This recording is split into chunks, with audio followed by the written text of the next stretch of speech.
you very much.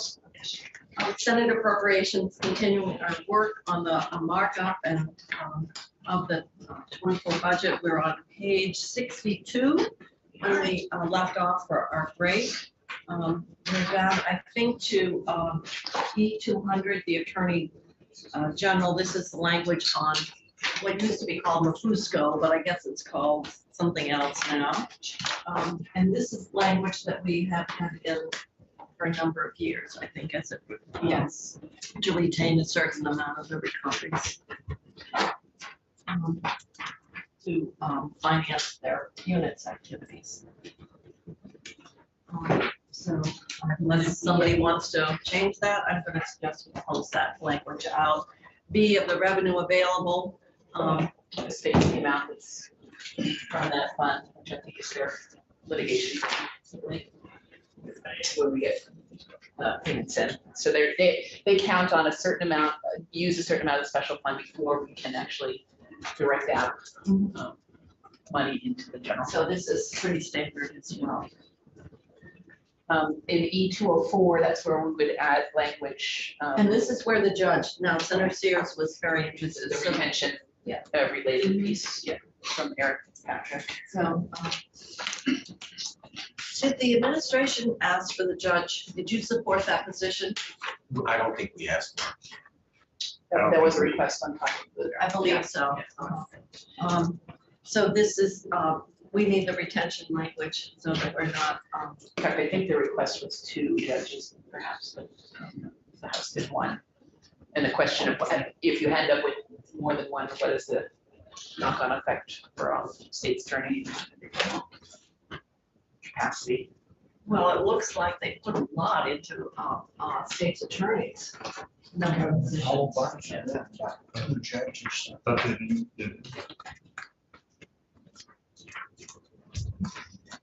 Some of those states attorneys are conversions. Oh, okay.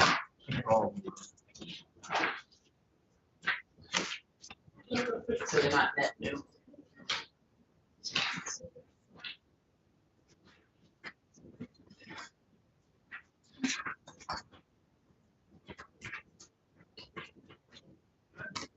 Okay.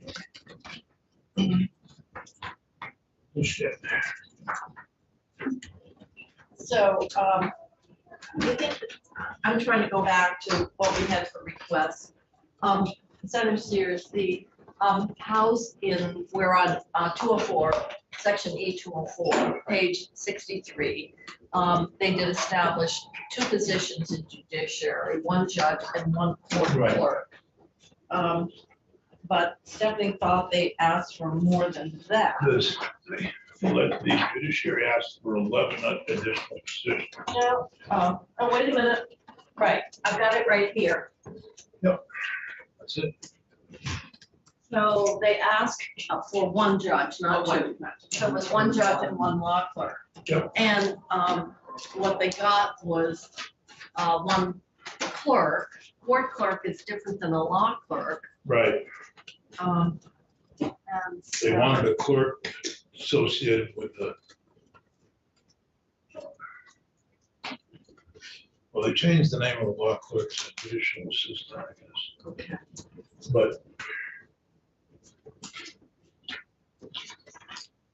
All right, so the administration didn't include any of the positions. Right. The House has got 2 out of the total that they asked for. I'm gonna suggest that we do a minimum of 5 judicial assistants. Well, we'll have to put it on what the cost would be. Yeah, well, This is base. it's 7 of them, 504,000. So what would 5 be?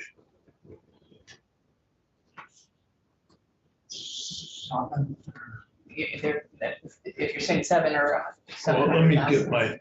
they're about 100,000. I'll use my calculator. All right, but what I'm going to do is we'll put that on the base list request. Okay. We will at least concur what the House put in Yeah. and then build on it. If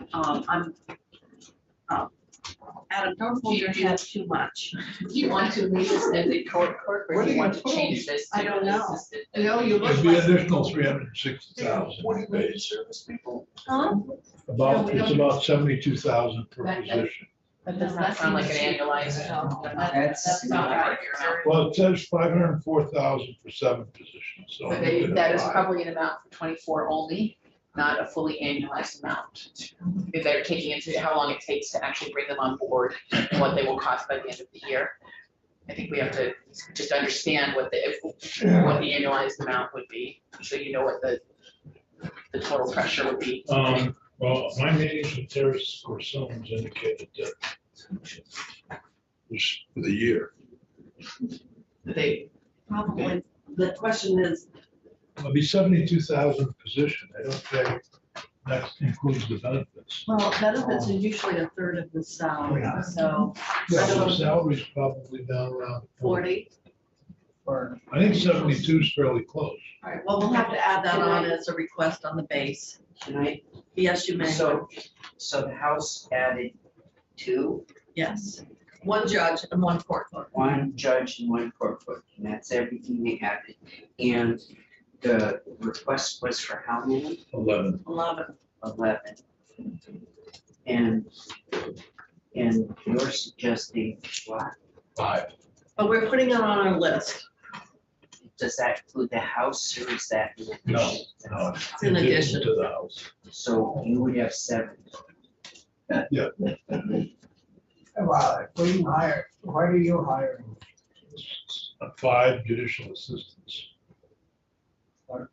No, judicial assistants. The reason for 5 being the minimum is it takes 5, they have 5 people currently doing expungements. And if we could free up those 5 people, they could reduce the backlog. So is this a temporary workload, and once they get through this backlog? I don't think they're ever gonna get through unless we change the law regarding expungements to sealing. And it would take an agreement with the governor to not, the argument between the governor and the 2 judiciary committees has been going on for about 3 years. And the argument again, the governor wants, the administration wants the ability to look back at sealed records. And we're saying if the record is sealed, then it should only be, shouldn't have access to it. So, like Pennsylvania saved millions, of course they're bigger, when they went from expungement to sealing. Well, so that's yet to be accomplished, so Right. And I you're- don't think it'll get accomplished. in my lifetime. Well, let as me- long as, So you with have, all due respect to my friend, Governor Scott, as long as Governor Scott's in office and has, I think that position is pretty clear. And the position of the judiciary chairs is pretty clear.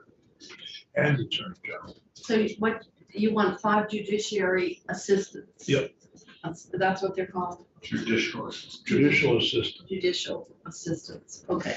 I mean, I can pass around the act. No, I think we've got, we were given that information when they came in terms of their request. That looks very familiar, because that included the money for their network and on the first page, so I think we've got it. I'm just making a list where, what we'll do, at least at this point, agree with the House, and then see how much more we can add. I said it's a 77,000 per year for each of those judicial assistants. So 77 times 5. And that is a total yearly. it's an annualized number, is what you're saying. And they may not need it all because they probably can't hire stuff right away. Well, they want 5. They got one 5, judge and excuse one. me, 5. 5. So, but at a minimum, the House, we would concur that, Yeah, I mean, the Defender General said, if you do, if think you're we gonna should- do anything, you need the judge. I think we should, and I can check Terry, but I think should be one law clerk, not clerk, Well, that's, but I'll check. all right. right, let's keep going. Surcharge, anything there that's updating, the, compensation fund? So these are the fees or the, whatever you want to call The portion of the actual fee's not going up, the portion is deposited. them. So we're increasing the amount that goes into the The victims' compensation fund? the domestic and sexual violence special fund and from the offense or violation fee, the $41 fee. Does And that then have an $47 impact on those revenues if we're changing split and giving more to, Here is a small change that impacts the general fund on the balance sheet as the. total. on the general fund? So that's being, Not the court. the court fees actually now come to the general fund. We did that several years ago. But this is a proposal that came from the administration, and they've accounted for it in there. Did we- Okay, so people, Dick, this is your section. This allows then more of those funds to flow to the victims' compensation fund and the domestic and sexual violence special fund. And then that has an impact, you said 400,000, but the governor's budget That was all right. accommodates it. Yes, Did we give them general fund before? Any of these funds? We have done one-time general fund allocations to them. We don't have a real baseline of. No, but that's what I thought, that they were in trouble when we gave them And one time. we did the big fix last year with the victims advocates, where we funded those fully in the state's attorney's office. And so that freed up pressure on their fund. Okay. Yeah, but I was just trying to remember what we've done because I know we did, and this would solve all of that? I don't think solve is the right word. Well, it would direct more revenues to Yeah, these funds. it creates more resource for them. yeah, I'm just trying to understand because I know that we did put one-time funds in. And I'm just trying to figure out where this would leave them. It leaves them better than status quo, but I think there's still significant challenges with collections into those funds and then the federal funds on the domestic, the violence Right, side. if the federal funds were going away, we gave them one-time. On BOCA. They tend to be, decent famine. Sorry, No, right. You shouldn't read stuff like that, it'll just disturb No, you. I'm trying to send a letter to Terry Corsons and it's undeliverable because that's the Terry Corsons. You didn't use the right I address. didn't use the right address. You need to have better staff. Stupid state system. Yeah, I need better staff. That's Do what you I'm look gonna at, say when we debate that bill tomorrow. do you look like I do, look in the mirror in the morning and say my staff ought to be fired? Well, my committee's gonna be fired if we don't get back to work here. Yeah. We gotta close out this proposed allocation of these Surcharges. surcharges to these funds as proposed.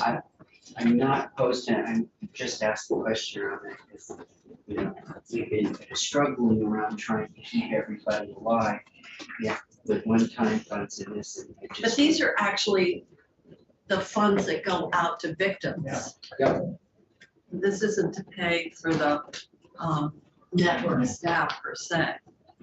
So, shall we close this out? I'm thinking maybe we should. The SIU somehow, is that just a typo correction? That looks, Okay, here we are. I am on page 64, the bottom. that looks like it's just a typo correction. So we'll close that out. Let's move on to public safety administration. This language has been in here a long time, and Yeah. it's a reflection that there's very little state police presence in Essex County. It's been here for a long time. So I suggest we probably want to do that. And they need authority. Yes, that's how it's done. Now, this is in your The area? snowmobile, yeah. Yes. No, it's 3 counties, Windsor, Bennington. and Queen. Should we call this the Senator Sears enforcement as opposed to the? No. I suggest we close it out. The drug task force, Yeah, I gotta. Wish I'd asked the commissioner questions about this. the 405, Yeah, It's well, general we've fund. been spending it forever. and the drug It's task. enough, it's much, okay, Well, we're funding 3 task force officers. I right, don't know where those are that are being funded, I don't know either.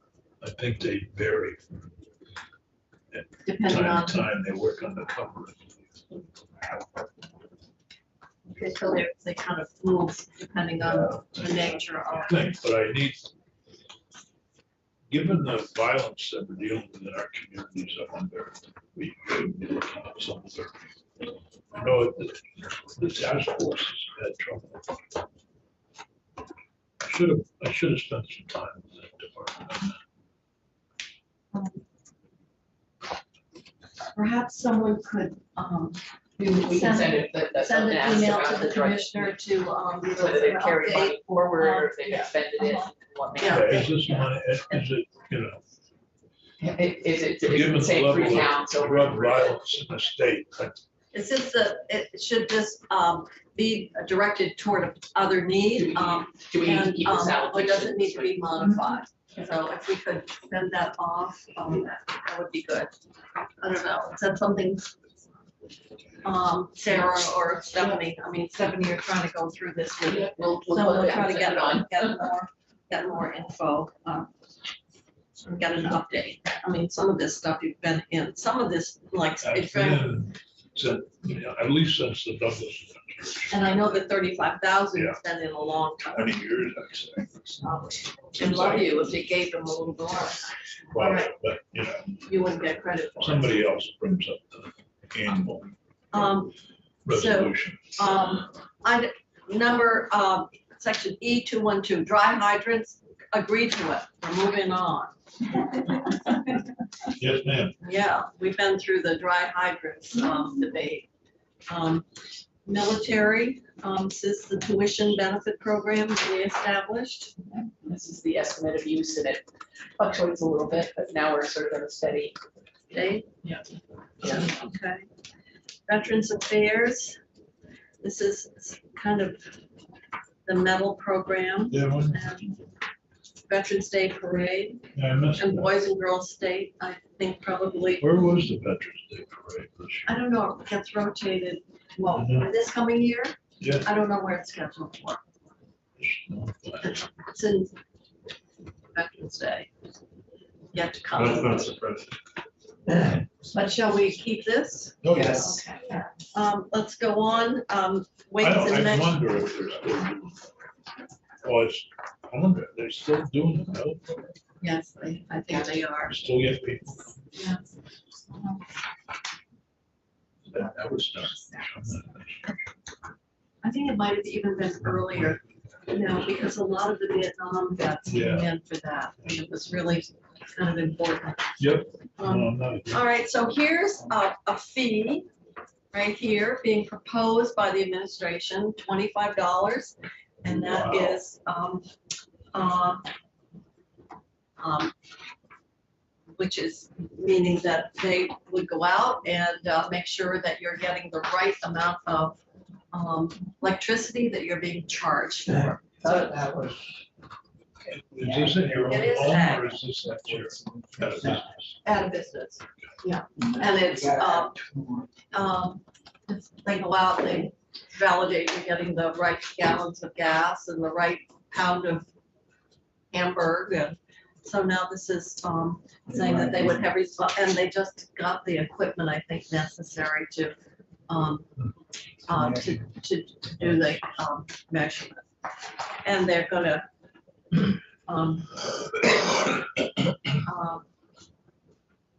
and they're gonna charge $25 for plug-in connection of vehicle supply.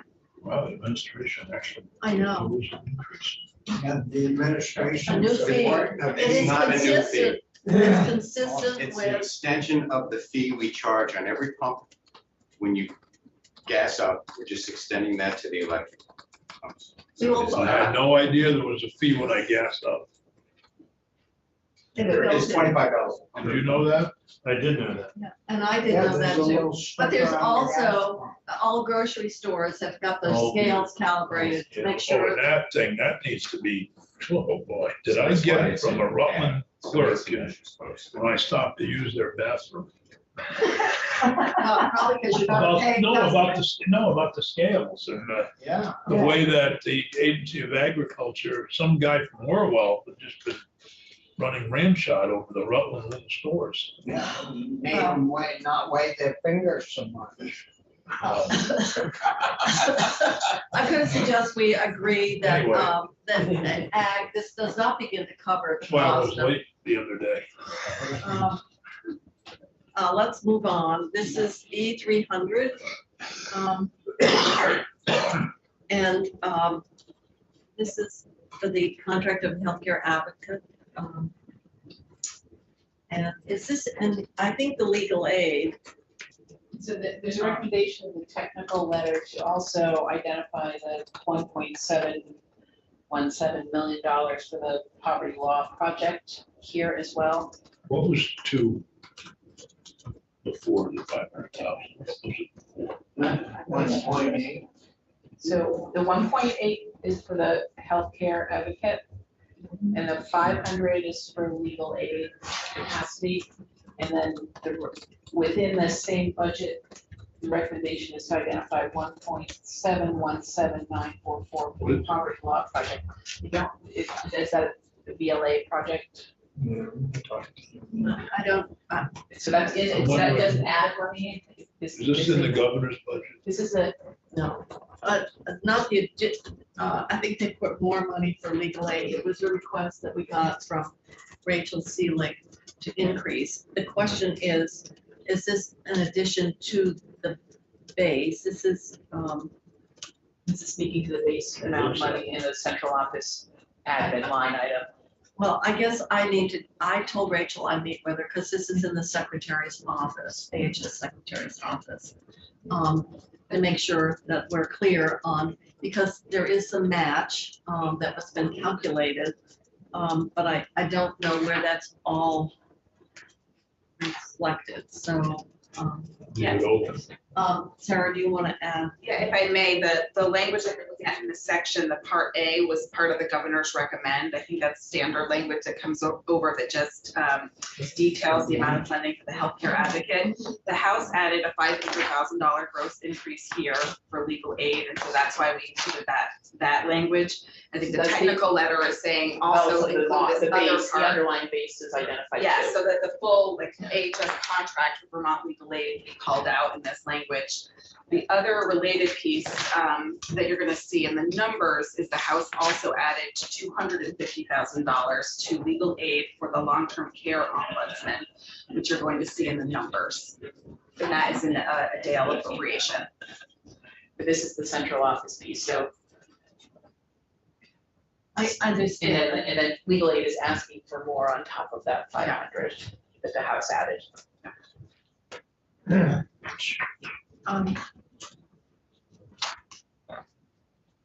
It's the long-term care ombudsman ready, right? Or are we creating it? I'm just trying to remember how many different ombudsmans we've created here. And then, of course, we've got the Alzheimer's position. So, all right, so we need to know the gross amount and then come back. because this is adding more. This is 500 on top of the base. Correct. And why don't we, But the 1.8, everybody. everybody's okay with that, that's just a correct statement. All right, so BLA. Not on my list. All right. Inventory needs an assessment request for proposal. This is something the House added. This is not something that the administration is proposing.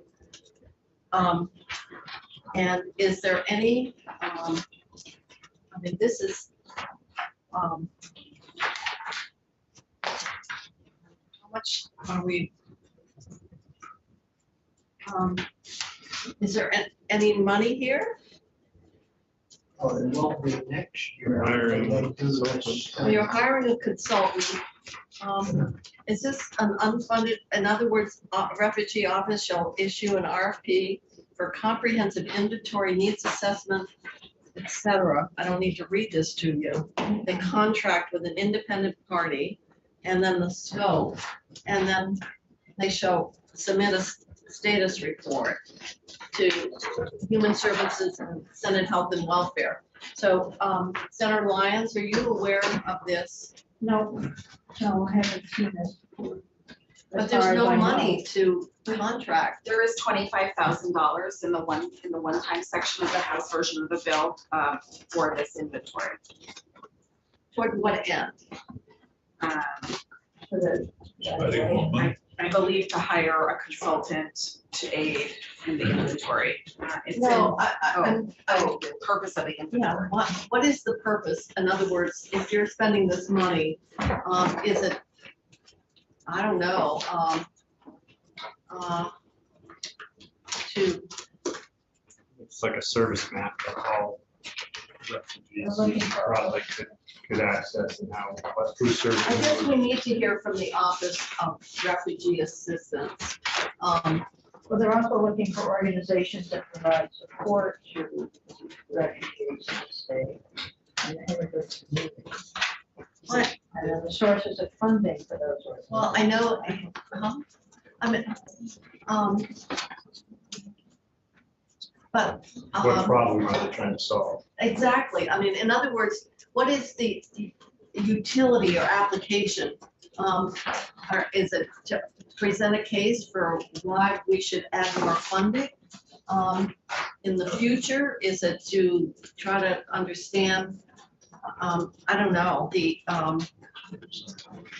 We're trying to figure out if refugees and immigrants are being provided the appropriate level of services. I But mean, it's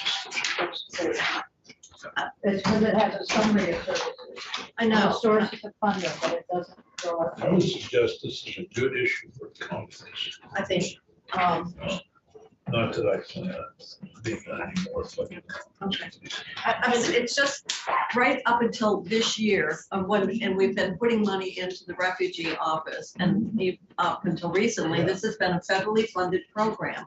And so if this is to create the baseline for continued or expanded state support, then otherwise, it's an interesting study, but what's the utility here and what is the purpose? So I suggest that we don't know. I would say it came out of House Human Services. Charlie Life is a separate bill somewhere. It looks like it's because also it's not on any of the request sheets No. for anybody to testify. So we could I remove it. propose that we Remove remove it. that section, leave it to the fund. I'm sure we will hear. I'm I'm sure we will. on 300.3, there's, We, on the bottom of page 69, 300.2, That's another one I wanted to ask about. It's really unusual to put into for a specific provider. legislation. The agency can ask for that without having it in here. And is the agency refusing to? My work with the Agency of Human Services for 35 years always indicated they were willing to help us with a sustainability plan, as long as they wanted to keep the program. I don't know why. Particularly for you a private specialize. nonprofit. Yeah, I I mean, I went through years of trying to be sustainable, and I gotta tell you, the agency always worked with us on that. I have no idea why we would put this. Well, it's unusual that we would put a requirement on a Yeah. nonprofit to develop its own sustainability plan. So why don't we take that out too? Yeah. I think so. Huh? Sorry, Sounds good. I'm glad you mentioned that, Stephanie, because I had looked at that and wondered, scratched my head. I need to, on 300.3, top of page 70, we've got a couple things going, one of which is the governor's budget had no increases at all for RDAs and SSAs. But there's also an issue that we did not deal with last year, and that is within the reimbursement or the rate structure, there's tremendous variation of what different agencies are getting paid. Now, it has to be done cautiously because sometimes some VAs actually did more programming and services, and the method by which they got paid was pumped up rates. And so a rate is not necessarily a rate, as we've talked about. So they had asked in budget adjustment, but it came in very late, that a portion of any increase would be allocated toward equalizing rates among, to close the disparity of reimbursement. And so that, I don't have a figure on that. The House is doing a 4% increase in the base. Last year, we were able to raise what they had proposed a little bit more. But how we want to split up, last year they asked not to have any allocation specifically for rate equalization. But I think this year they would. The question is how much we would have to work with. So I think we should agree with the language in A and hold off on the 4%, might be 6, might be 3. Depends on what we come up with. I'm not sure that we should do that. This says new funds on recruitment and retention. Yeah. And you've got higher operating costs. They operate facilities. They've got higher costs for fuel, food, etc. Senator Lyons and I have talked about this all year, really. So, the complete lack, that is showing up in our emergency rooms, on our streets, and crime, and homelessness. I don't think anybody's disputing the need that one of the major pieces of our treatment system is being asked to be level funded in this workforce and inflationary environment. My question is, it says that it will be on to focus any new funds on recruitment and retention and contractors providing direct services. I'm saying they've got higher.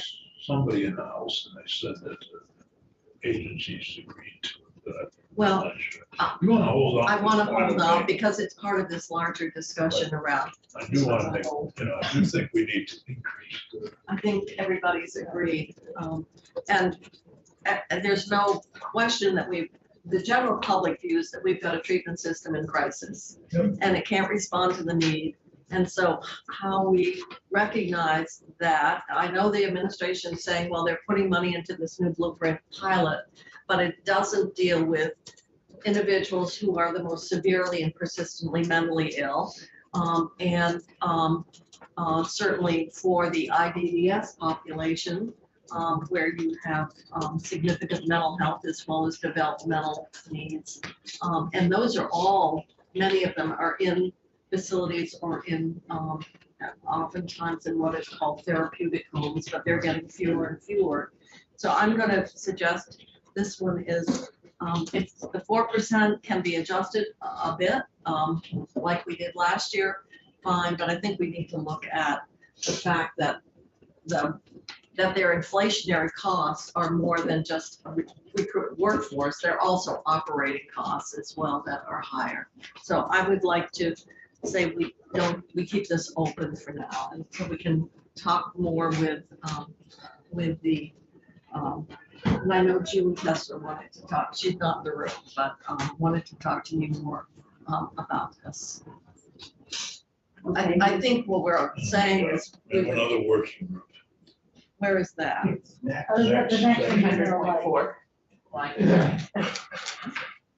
Solve, It's, I somehow a study is gonna magically, I thought It's gonna help those folks in motels, really. well, we do have a proposal around moving, getting people. Well, I'm talking about section 300.4. This is to study, to come up with something, but so this morning in our committee, we did hear a proposal called Homebridge, which is smaller than the Yes. word. And I've got it. Yeah, okay, you do have it. Uh-huh. So- And what it would do, the recommendation is to allocate a certain amount of our housing money specifically for the acquisition of motel, which is something we've done. It would just accelerate it, and it would move more units of ongoing housing to get, as to replace. Money they want the whole motel. They did buy the I whole They did. house. That is- And they bought obviously the one on Route 302 on Yes. Mary Montpelier Road.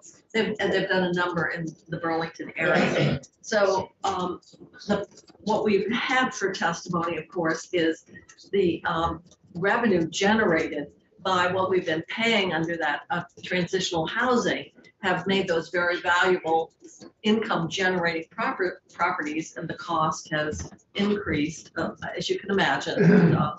On the other hand, if there's ways with S100 that this money, so so I'm not sure I that don't think we need this. we don't need I it. agree. Our analysis is we need more housing. Right. I don't think we need a study to tell us what we already know, and I don't think a study is gonna magically address the problem. I think those, there's I- supposed to be a number from Senate Economic, No, I don't think I think, Senate Committee on Health and Welfare. I think we will, I think we should remove that They section. just lost their job. Do you know, has anybody ever checked with the tax department, to see how the receipts came in, runs and meals from these places that were housing homeless people? Specifically to that, no, but we know we paid 200 million for motel rooms. Yeah, so, yeah, you take 6% of that, we should have gotten that I back. Rooms and meals is 9. They are saying, 9? Uh-huh. But you see how long it's been since I had rented a room. Well, I'm glad to hear that. You're glad to hear that? Well, yeah, I haven't been able to go on vacation and anything this place. You mean rented a room in Vermont? Well, where do you go on? Oh, you go on cruises. Yeah, we rent a room on a cruise ship. There's no tax. I like to travel around the state. You know, eliminate the silos between organizations. I mean, it's like, Keep going. no, we're removing it. Yeah, We're all the way to We're the already second doing global commitment. All right, we're on to global commitment. We're fully committed. All right, this has to do with the certified match and. This is just the housekeeping piece that you have in there. Just for Identified. 5 pages. Go through all the- So this is just the usual certified, and so I'm gonna close that out and move on to page 74, the facilities. And this is standard language too. Yeah, this allows the close out of the fiscal year. So I'm gonna, once again, this is standard boilerplate. Which page Authority. are we We're on on? page 74, and it has to do with closeout of the fiscal year. So now we're down to page 75. So I believe in 301.2, these are these are updating dates related to the home and community-based lease, that 10% that came through ARPA, that's about $160 million. They've extended the time by a year. Okay, so all that's doing is technical amendment. It's not really something that date could change. Vermont benefit exchange, oh my gosh, this is language that's been in for so long. Is it even necessary? I think it's comforting to have it if there was some unexpected federal change in a time manner that we couldn't address with, you know, we still had to run the exchange. Well, It hasn't been used. and it doesn't. There are many things that have it in there. E 306.3, is this why Virginia's here? A rate study? We just did the rate study. So above, starting on line 3, 306.1, this is the Oh, I was 306.3. extension of the Those are just, I public. just thought those were just technical. They are, they're good.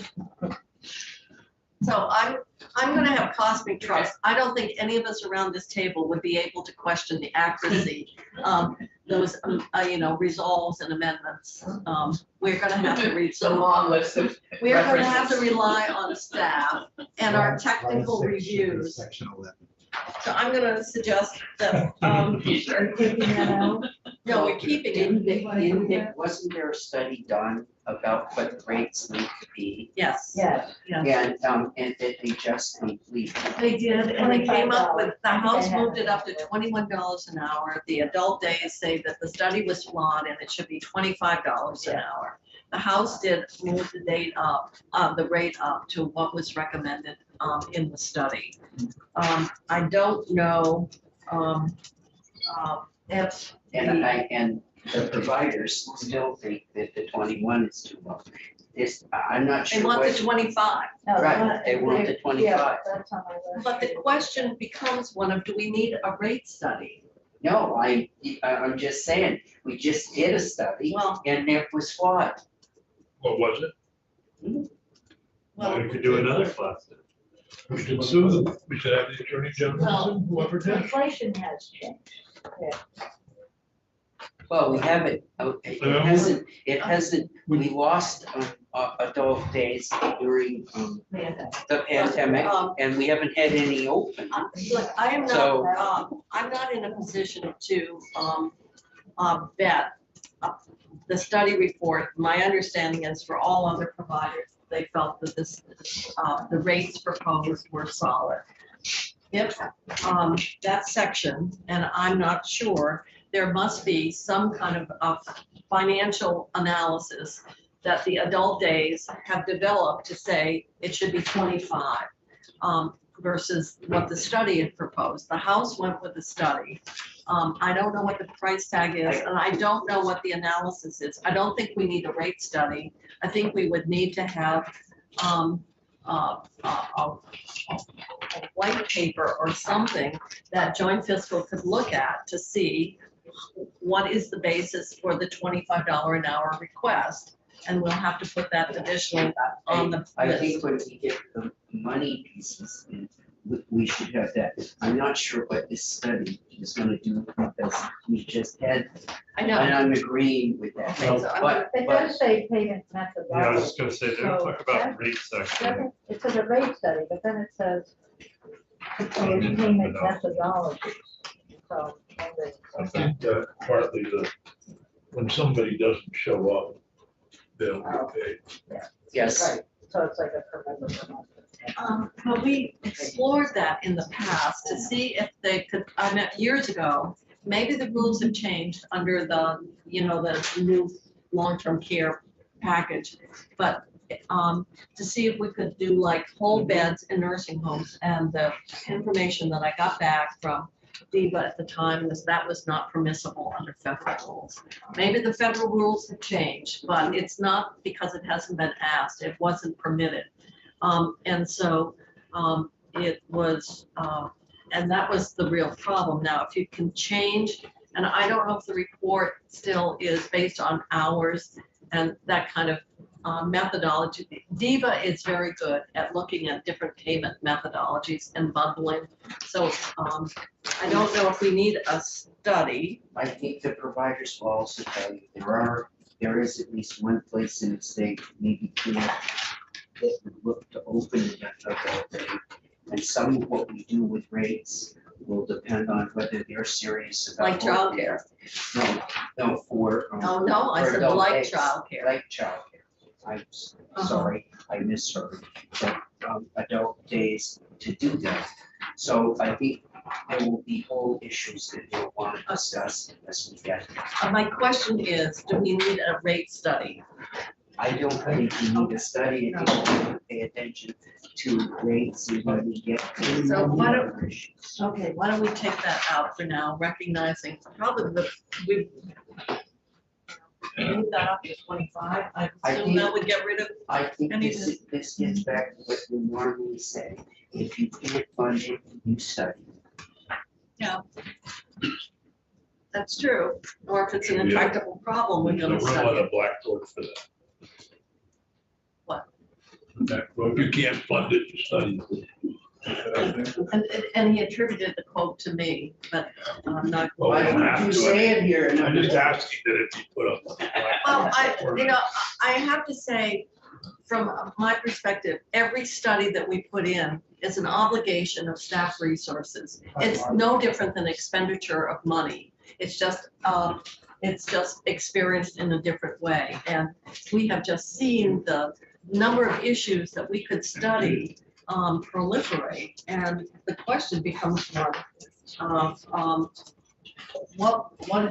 what is realistic to be dealt with. And sometimes it's just, I suggest that we don't want to make the remove decision. this section. We did. Gone, All right, so I don't, the agency does not support 306.4. This is keeping ACCS appropriation in DEVA where it is now. I've always had concerns about fracturing up Medicaid and the management and the responsibility, and I don't see that there's an imperative need to move this expenditure from DEVA to Dale. And the agency came in and said that they did not support And this. you're unanimous. I am. Well, Take it. And I'm not saying that we're moving this, I will say that the people that deal with the work that we're talking about here, and those homes that are doing the work sometimes get left behind for Medicaid because they're a very minor part of what the overall look is. And we dealt in here over the last few years, rates for places like the place in Craftsbury before. I don't know if it's a matter of organization or a matter of what the priorities are in the government budget. I'm not saying that I understand where that would fall. I will say at times they get left behind. Well, that's our job to make sure they don't. So that we got feedback that they did not feel that in this budgetary environment, this switch was necessary. They recommended it at this time. Well, I understand it, but I would say that these homes, the acuity of people that they're taking care of is increasing. I'm on a board of an ACCS. I know you are, and I feel that And they got at least level need to funded. say that. They got level funded too. Yeah. So I don't think, sometimes where the organizational location is what drives it. It's to get to the budgetary bottom line. I'm, So anyway, do we want to make this change now? It's not supported by the agency that would have to implement it. I would put it up. Personal needs allowance. That's the dumbest thing I've ever seen. Yeah, To the degree practicable, effective January 1, 23, but not later than January 1, 24. So this was the issue for the personal needs allowance last year. You wrote this language, it's A, Yeah, it's I know, not but- changing. The B that they're adding is that it's all Medicaid beneficiaries who are in the nursing home above, and A limited it to the supplemental, the SSI population. But we have Medicaid covered folks in nursing homes. Yeah, and it would be the amount that we would disregard the calculation of their applied income. So all we did was, this would allow any Medicaid beneficiary, not just the duals SSI.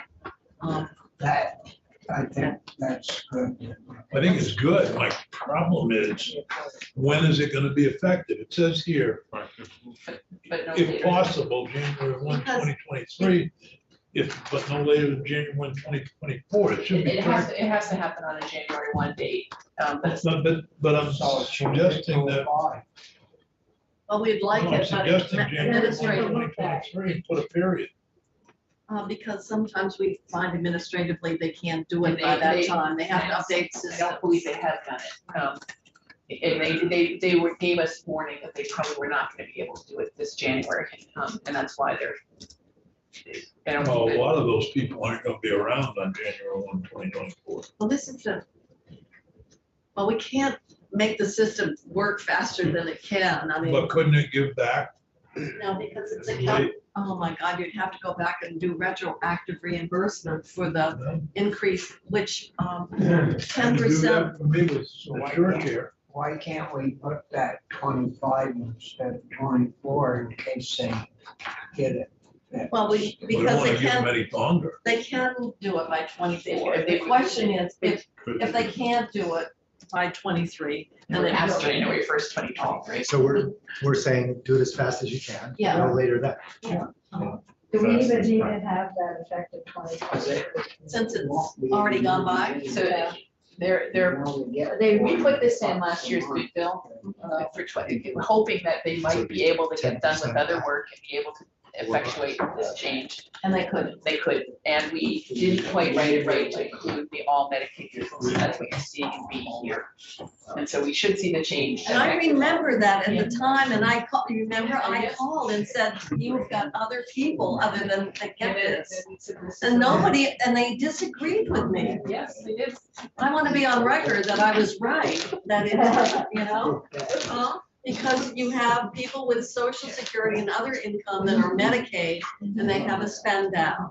And this is the money that they're allowed to keep for their personal needs, so they can at least buy some cards. The price of stamps are even going up again. Oh, yeah. Well, that's. So- that's- So I think we should agree because it actually Yeah. confirms what I thought was the case. Yeah. Me too. That's a Good good reason. reason. I'm just gonna say that. Whether it's right or wrong, yeah, it's like- And I'm unanimous in this. No, it was wrong. It was I can treated. remember that back and forth, that the appropriation in the tax bill also touched on this issue. I don't remember, but I do remember think the when we argument and I did was this- told that, and I was like, When we did that, Jane had blonde hair. Lighter color. and I still don't. Okay, let's, Let's get lighter. all right. Okay, come on, Eddie Haskell. Uh-huh. No, that's not very flattering telling me of No, age. that's right. All right, blueprint payments for, what is this? Blueprint. Something that came from Oh, the hell. a committee. What is, They spent hours. It's looking at whether or not the payment through Medicaid, the purple should go up. It's another report. yeah, let's take out all reports as a matter of principle. I mean, if they can do it and, It's not a report, it's a recommendation. no, It says report, it says Well, it's- report. Yeah, it says they'll evaluate. it says report in the headline. Well, this is an attempt to, the last sentence is the agency shall evaluate and report on potential mechanisms for ensuring all payers are contributing equitably. I don't know who other payers would be. Private insurers. Well, we already get it from MVP, we get it from Blue Cross Blue But they don't Shield. pay for all of the services offered by the community health coach, and that's one of the issues that they're. I move we delete section 307.1. We might see that language somewhere else. Well, Yeah, I don't, this doesn't fit. no, this gets into an insurance, well, let's, all right, we're gonna take this out too. All right, Medicaid coverage for dental. Oh, I'm glad to see. I said you need to raise the maximum. And they, never mind, I was right on that one too. So now it's moved up to 1,500. What's wrong with going to 2,000?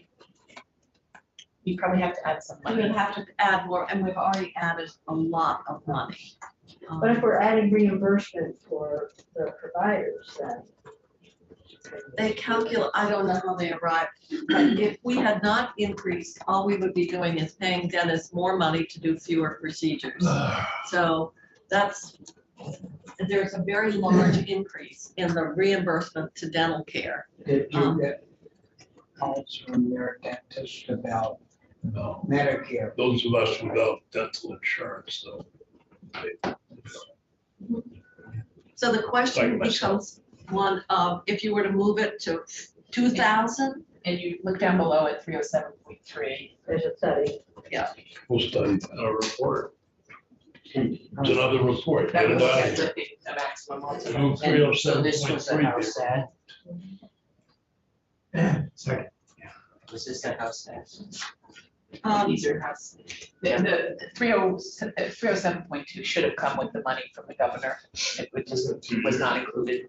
they said they hadn't calculated it. And I Oh, the asked, governor's office hadn't calculated, but I asked the Commissioner Viva very specifically, aren't you going to raise the limit? And she said they hadn't finished the calculation. Okay. Because I said, if you don't, then people aren't gonna get any more service, you're gonna get less service, Well, but you're the gonna get dentists less get paid people, yeah. more. Except for children, the children don't have the limit. But 307.3, I think, is an ad from the House. Sarah. So. Yes. We're looking to. Yes, that's in the House Healthcare Committee. I don't even think, total elimination, if you want to, by either increasing or eliminating. I think the idea that you would just go from 1,500 to total elimination might be possible. Why isn't it possible for us to ask Right, what it would cost rather than the study. rather than a study? I mean, why isn't it possible for Stephanie or somebody? Yeah, we just to say, all right, if- request? Yeah. Just We could do that. What's It's the a cost matter of yeah. eliminating? All right, so we'll remove It's a this simple because question. we don't need to put it, it's gratuitous language. Yes, it is. Made somebody feel good over there. And in conference, you could just hand them the answer. Yes, we do.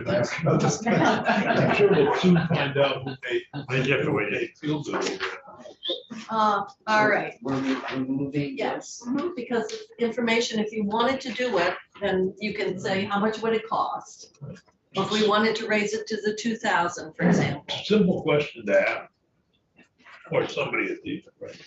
Well, It's in the constraint of Come the up with an existing. answer. yeah, they can. I mean, it We don't requires need some to- estimation about what total, but No, we do that all the time. Yeah, we don't need to put it in. Okay. Public health funding, this is the normal Yeah. allocation of the funds for the Ryan White, and I know, you know what, the other day, it was something about Ryan White, and how long it's been. It's like 50 years. Elmo 40 Sansarosi was Medicaid director on the Ryan White, and Maybe 40 years. Well, there was some kind of and a this- notice. and- I remember when we said AIDS now has transformed itself from being a terminal illness to a chronic illness as a result of the medication, because people were, yeah, Tested. yeah. It might have been 40 years or whatever, the Ryan White Act, but it was just surprising to me it's been that long. So we're gonna, 312 is, This is not where the syringes are, the No, needles no, are. That's it. no, this is the distribution of money to the AIDS service organization. It's been in there. Yeah, A I'm few just years trying- ago, remember when we had the fights with the health department? Some forward does It include was syringe also a exchange. bingo operation. So the syringe exchange is Trying in to take the money. where, It says that it shall include syringe exchange programs. Shall provide grants to the service organization. These funds shall be used for prevention, including syringe exchange, improving availability of whatever. So it's there's other funding for, There's gonna be a lot of funding for syringe exchange and, in the 222. settlement, yeah. So and they were asking, I think the total 400,000 for syringe exchange. And is that, so is that going to come in the settlement money for this? Is that I in wanna make, 222? I don't wanna go by this and miss it if it doesn't adequately, address the needs for that. Well, is this language any different than what we've had? If it isn't, then it's served well. The question is, will the H222 give more money available for Yes, it the, for that particular benefit? This is a specific population of the It's organization. HIV/AIDS, right? Yeah, so It's the syringe exchange at 222 is for the larger population. the rural parts of the state as well as the population. I just wanna make sure that I don't Look, wanna if go Virginia's by. saying it's okay, it's okay. Yeah, I think it's okay. Because let me tell you, we have heard in the past when it's not okay. Yes, I know we have, that's why we wanna go by it without race. Well, I can It's see that okay. she's nodding. You maybe can't quite see I that. can't see that. They've got Oh, no, another study report. No, a report. Yeah. Creation of Regional Emergency EMS Coordination Study Committee. No question that EMS is in sorry state. Well, and we've got. He died April. Medicaid, Ryan rate White died increase. April 8th, 1990. So that's why. Wow. 1990? April 8th, 1990. Why don't we just write it? Where's the? It was when he died. It starts on page 82 Yeah, 82. and,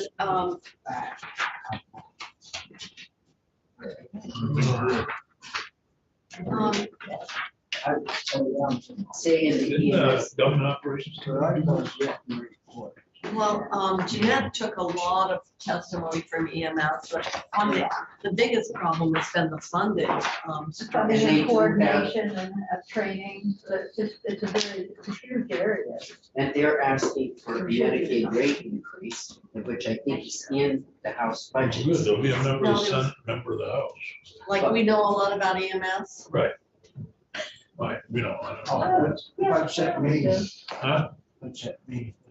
Well, in the committee, it'll be a member of the House and a member of the Senate, along with the chief of EMS, and Department of Health, Commissioner of Department of Health, Commissioner of Public Safety.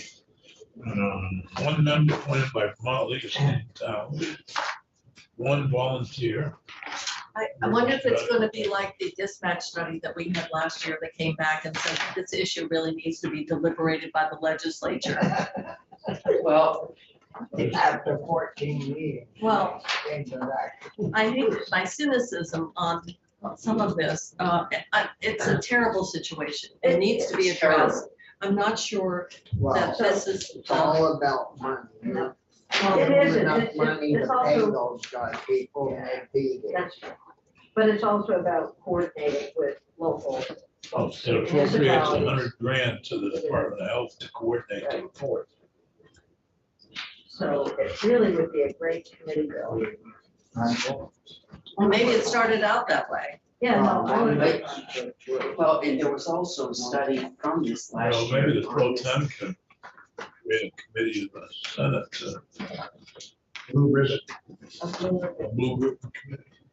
I'm just wondering whether we need to elevate it to a legislative kind of process as opposed to having the people that are familiar with the system. Department of Health this has been an ongoing and, So you remember Jim Baker's, large group that we had, it has like 26 members and they're coordinating a program. They have a conference every year to look at public safety response and includes the EMS. And I'm wondering, They'd like $10,000, by the way. yeah, so rather than have that group, what group is that we've created? yeah, Jim Baker, Jim Baker's group, that was an amazing. it's an amazing group. It That really it is, and the supports, testimony was outstanding. you The know, ways to decrease costs, well, I think we've done that because we don't pay very well.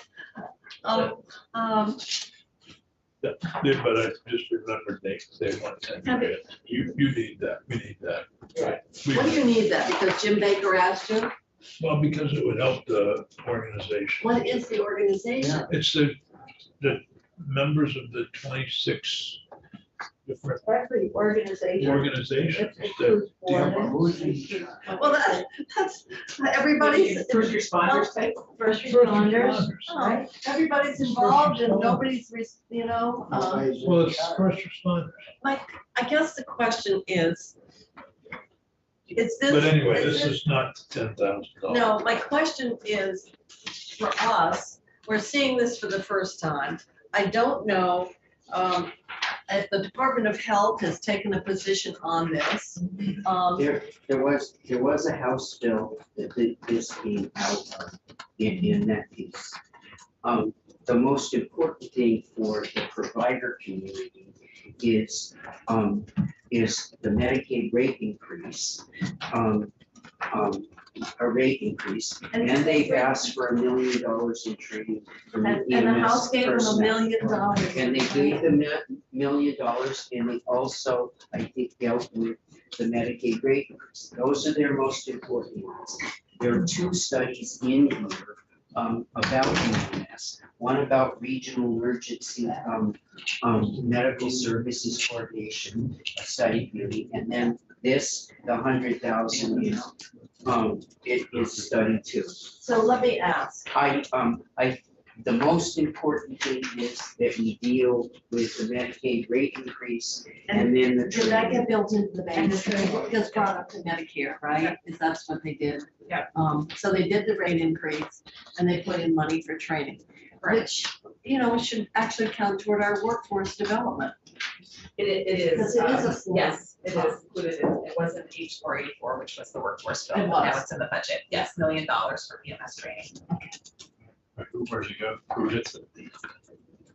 You see it in this workforce. I don't know. I know that I had an email from the AHEC director and it said that they were doing training. Yeah. So, I don't know who gets the money, Department of Health? There is It's one guy. 100,000. It's Yeah. No, the million. Oh, it So is I'm- in the Department of Health.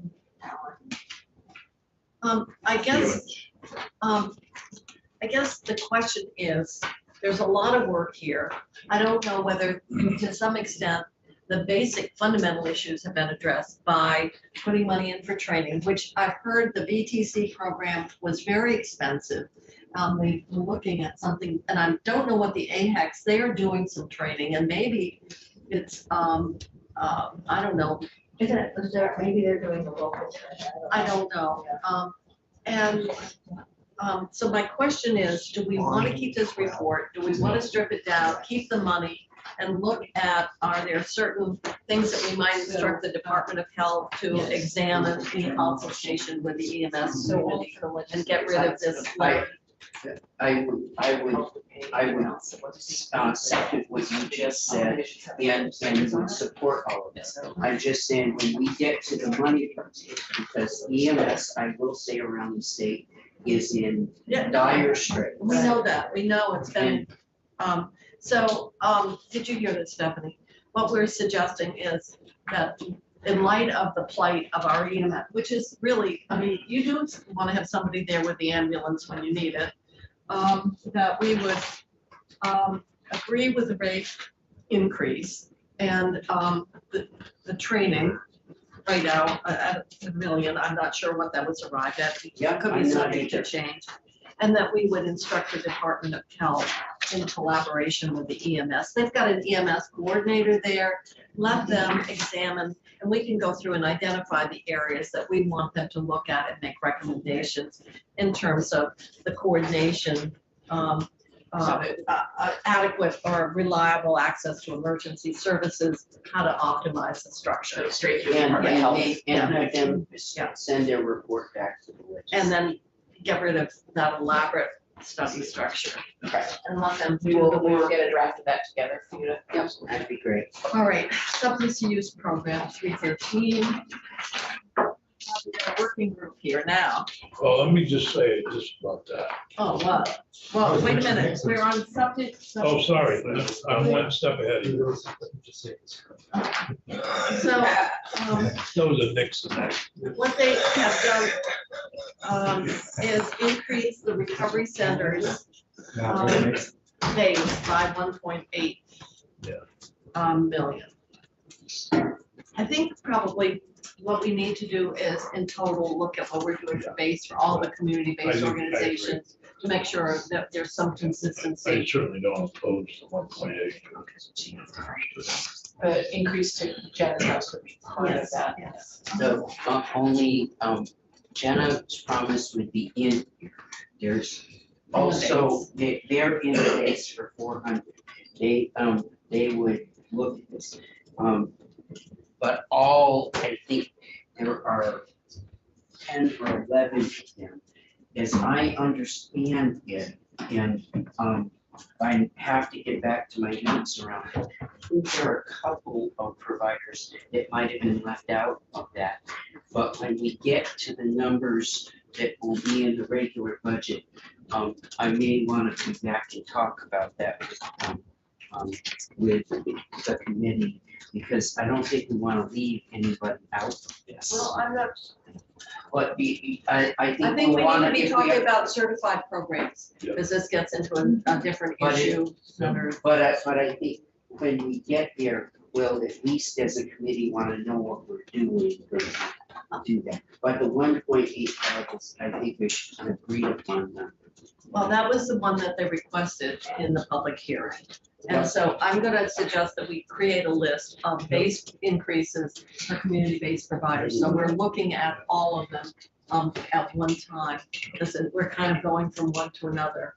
And I don't know if the 1.85, what percentage that would be relative to, the 4% for here or whatever. And I know that's what they asked for. The question is are we creating a greater disparity or in our response? Well, and I just brought up, I think we want to make sure that we know who's in and who's not.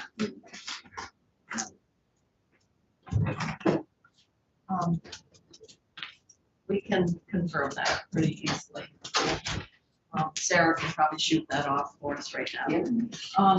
316, all I'm gonna right. suggest that we strike that, and that if they want This is something, the template. Justice Oversight Committee can certainly meet a second time and do everything. We've been doing all this stuff for the last 4 years. We've been doing everything that's out here, and now they're gonna have a working group to study it. Okay. And I just think, Well, I if can't we think, need an extra meeting, I can always ask Pro Tem and the Speaker. Okay.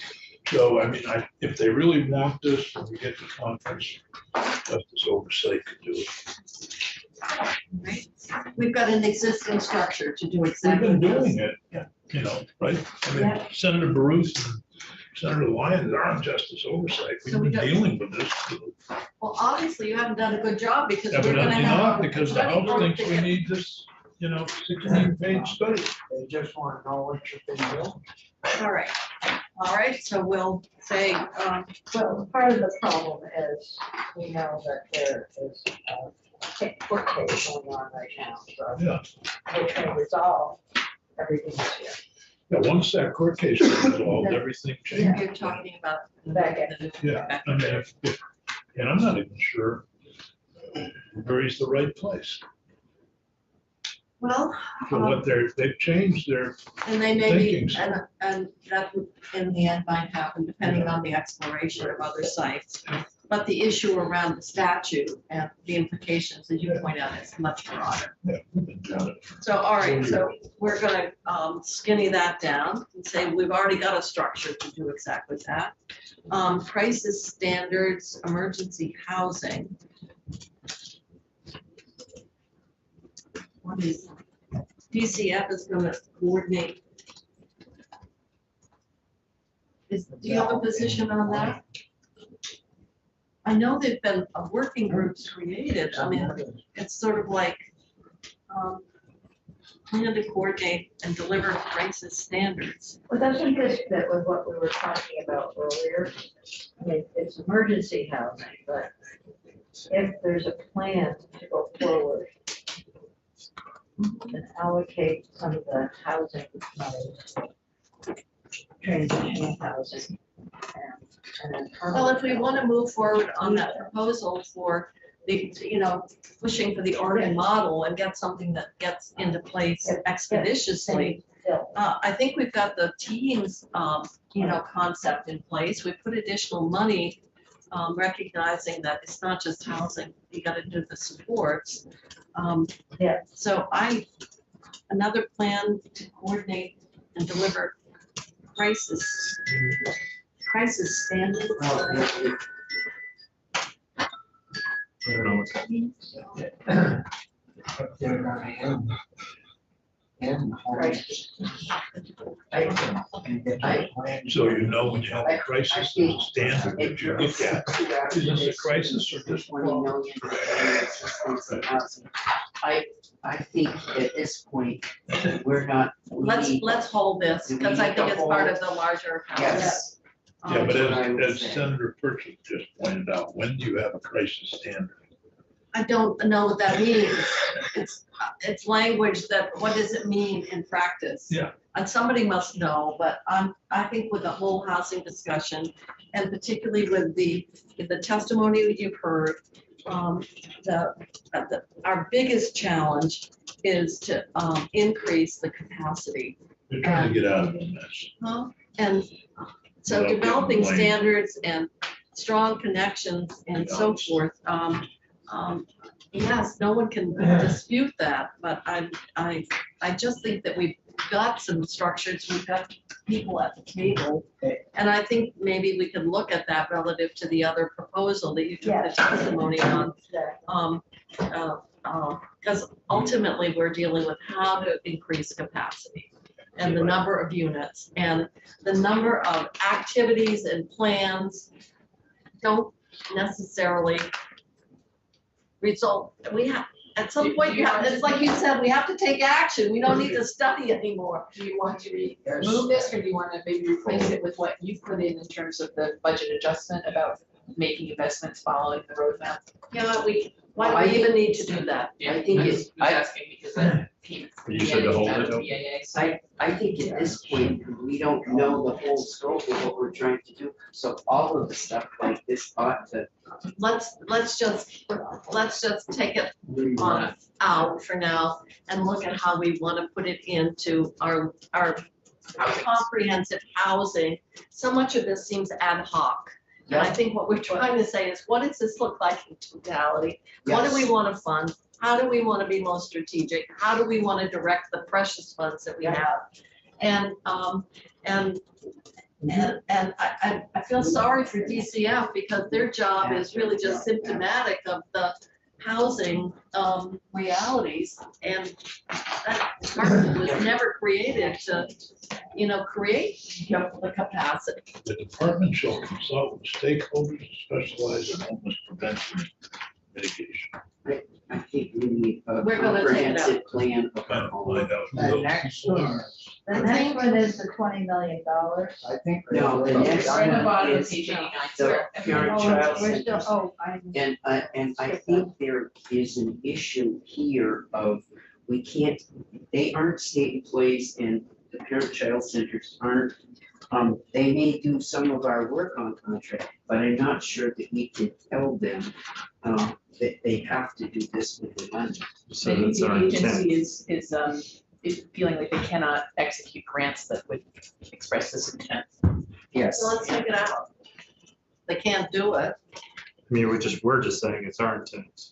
There's also a missing word. And, You can use the same language as in the study that stuff struck. all right, we're gonna remove that then. Mental health designated agencies, the same language. But we're gonna take this out. We're not taking out, yeah. 318. 318 we're removing. Yeah. It's basically saying, and not for new or expanded programming. I don't even know how to measure I was that. talking to the head of the Sunrise yesterday, and she said, her costs, because she has houses and stuff, 8%, but 80% of her costs are salary. Yeah.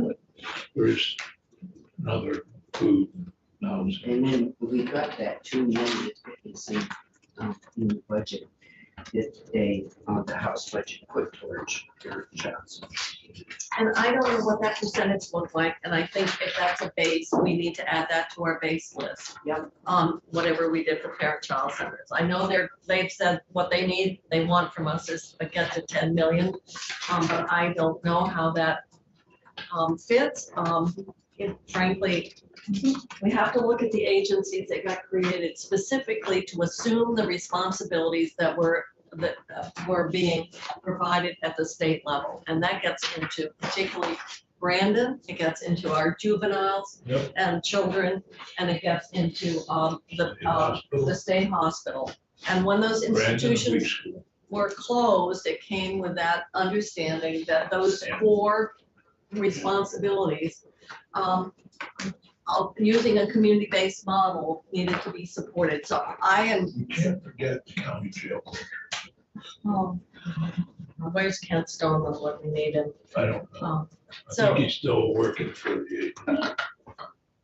Somewhere in a dark building. And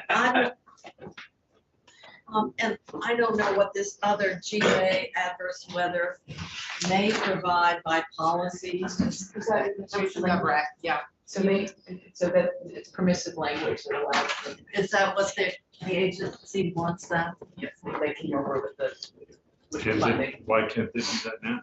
Isn't that what they do? Do they need that permission? I think it's for me, it's something every, Where are you looking exactly? Top of page Top 90. page 90.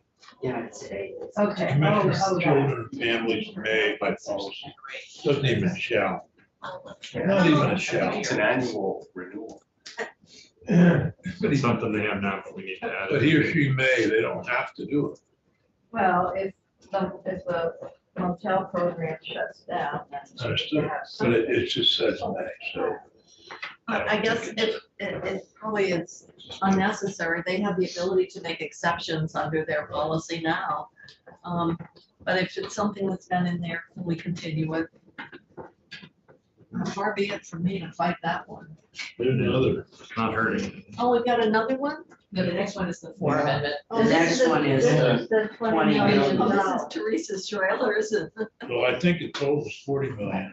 Recently, and it's like in a different. What we're gonna do is Color. pull all the housing, because I think what we realized, and we had some testimony that some of this is just was done at the last minute, the workability, and the question is, if we want to move to that other model, replicate what Oregon did, then this, we wouldn't be doing it in addition to this, I'm telling you. Is this the 20 that they pulled out of childcare? I think so, yes. So this goes to page 96. And we're removing all of this. Okay. I wish I had paper. No, it doesn't go to 96, it goes to You got 92. that? Oh, Phil's back. Well, I wanted to get rid of them. Notes. You moved them around? It goes to 92. Yeah, it Oh, said, 92, okay, I'm sorry. Yeah, the phones on it. Right. You know, and they shall reduce the funds available for childcare and early education. So Cutting it out. that's all from 90 to 92, line 6 is out.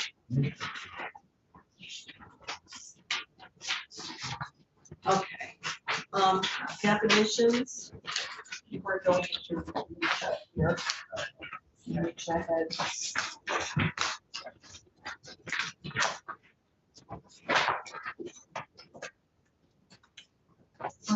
There's child support, reach first payment is the page 94. Thank you.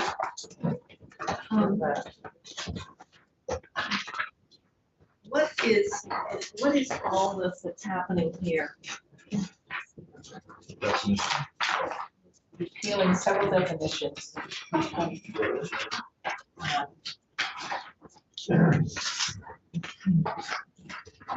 We're getting rid of, by getting rid of a word. Aren't we talking about individuals who are subject to a work requirement? Is this is the Reach Ahead program, that is the $2 million that's in the budget, is that what this is all doing? This was the direct language. And in a house, the human service committee in the house agreed with it. What with the Reach Ahead program? No, this We're talking about the is definition. able to work. This to me must deal with the regular, who's subject to a work requirement. Well, we get to on page 96, eligibility, and it's 323.5. It has left Reach Up, and the family shall be eligible for Reach Ahead if the family resides in. That's under transition, that's in a different section. Yeah. So this is something the Department of DCF requested. And I think Yeah, that's- this was in the original language that we submitted. If we can ask Katie to Glenn to explain, I think there's a change, the Okay. reason we're repealing the definitions is there's a change in the way that. Yes, because they're, cases that- I think this is because they're creating Reach Ahead. No. It says the narrative says that it's aligning DCF program requirements for programs used by the same name or similar populations, and that DCF will be implementing rules in the summer of 2023, and this language will ensure that the one set of rules will go across multiple programs. So it's That's why it's needed. synchronizing. Yes, Okay, yeah. so it's not the, Yeah. all right, okay, so, all right, so I can understand what they're trying to do, so we're okay with the, getting that language out, because that really would create that disjunction between. All right, so now we're on to first, Lowering the disregarded amount. what, and is that requested by me? Yes, yep. Assistance. This is all requested by the administration. And So they reduced the amount of income at tax rate It's from disregarded. 500 to 100, That's pretty good. No. Disregarded for child care. disregard. In the payment calculation. It's outcome smaller. Reach first. Did we get any testimony on that? I don't think so. The family development plan should be more.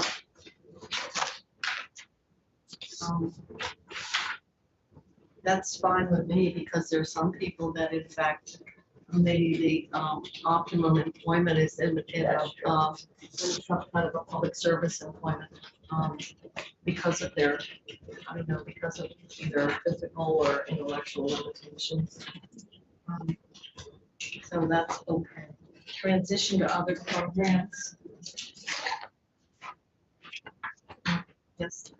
That's again, trying to synchronize things. Correct.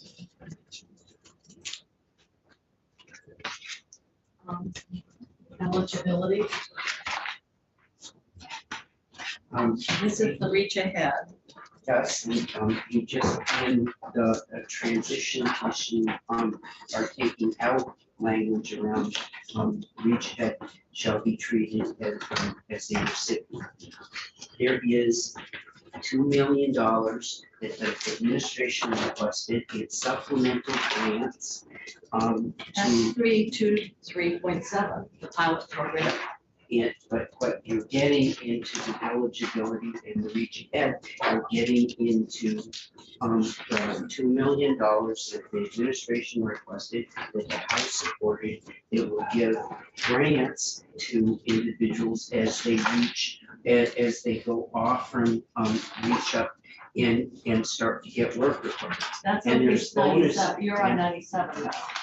No, 96, it starts, it moves into, so we're going, It looks to me like what we're talking about, with the 2 million, is their proposed pilot program. I'm not sure that, looks like they're just replacing reach up. I'm just, I think you're skipping to that other proposal. This is just replacing Reach Up and TANF, which is the federal funding. Referencing the TANF work requirements that come with the block grant. Yeah. So I don't see any problem. That seems to be more technical than anything. But now we're on the pilot. I want to have some discussion about this because on the pilot, Do we want to put 2 million into a pilot with bonuses for people coming off, or do we want to increase from Jeff? well, I've always been more of a proponent of trying to do something more with the basic benefit or the people, or benefits for the people. Obviously, as you're exiting assistance, you're doing it, there's a runway because there's an income exclusion so that the more you earn, I mean, it slopes you down and eventually off. But the amount of the actual base benefit is not very great. It's 857, I think it is. I should have numbers for you too. But the question becomes one of, if you're to do something for this population or for these families, what would be the best way of assisting them? And this is, I guess, what the agency is proposing, but The agency is proposing, the House supported it. I will have the grant numbers, I think it's like $1,000 a month. But they're $1,000 for a period of time, and I can't remember how many months. That's all laid out on page 97. On 97.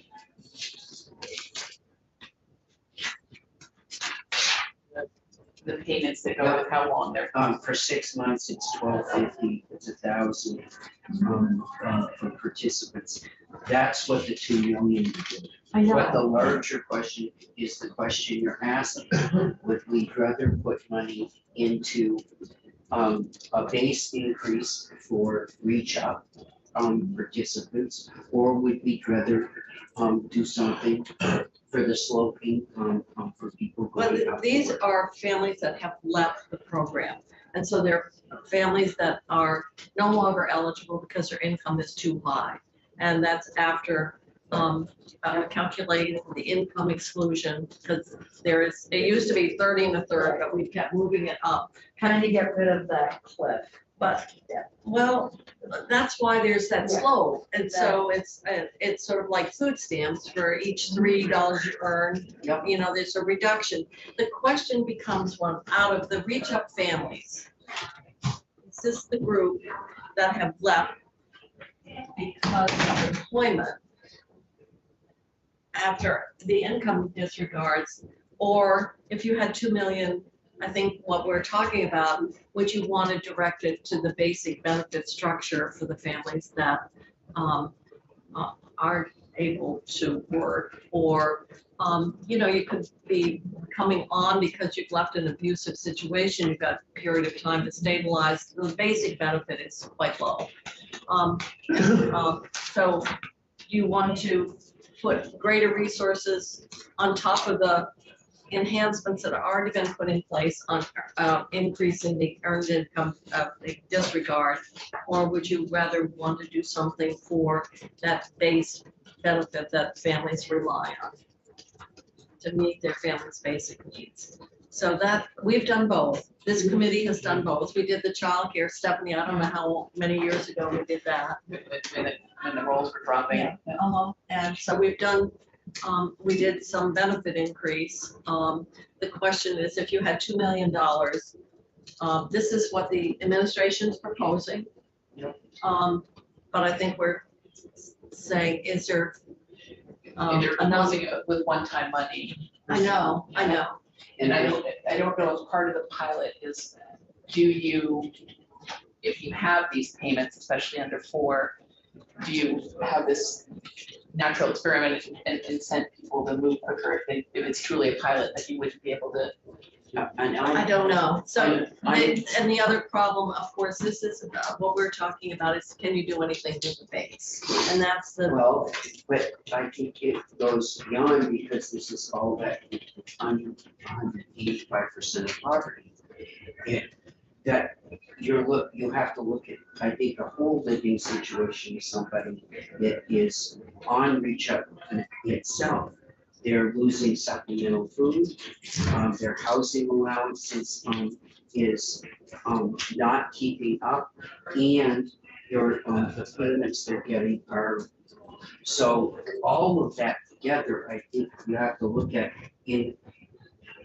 in context of the people that are coming off and what you pay them and how we want to deal with all of that. Well, the thing is that, to restate what Stephanie said, the money that has been put in is one time. Yep. We're talking about, if you do it through the base structure, then you're, and the basic benefit, you are making an ongoing funding commitment. And I don't know what their capacity is to do it. I'm just saying that, this proposal gives more money to certain families, but it does nothing to improve the economic situation of the poorest. But it is a pilot, I mean, it may indicate something to us, whether it's necessary. Maybe encouraging the most employable move off, Right. to move on quickly if they think that if these payments aren't available after 2 years. I would just say at this point, I'm sitting down with DCF tomorrow, trying to get more information. I think at this point, we just need to put this on hold, and we'll be coming back to the whole discussion about how we want to continue. Are these matching funds of No, some kind? There's a federal block grant, it's TANF, Temporary Assistance to Needy Families, and it was passed during the Clinton administration about 1995, and it has not been increased since. It's $47 million. And so if you do anything with Reach Up Now, there's no match, it's all dollar for dollar on the general fund.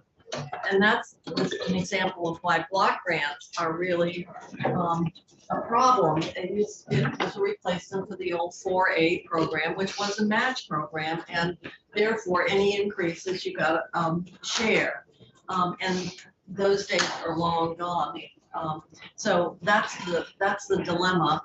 And to look at the impact it's had on benefits historically, I would say the conversion to the block grant probably did more to reduce the level of support for this group of families than anything else that has been done. So that's the history of TANF. There's no match. And that's why it's so expensive, dollar for dollar. That's the appropriation for the pilot. 2 million. For that 2-year period. So I'm supposed to go in on another bill, so I'm gonna suggest we have more discussion around the reach out, and then we'll pick this up tomorrow. We only have, You basically have page 98, line 8, I feel like. what you I know, got. out of 175. So I think we might get through the rest of it. It's more than halfway.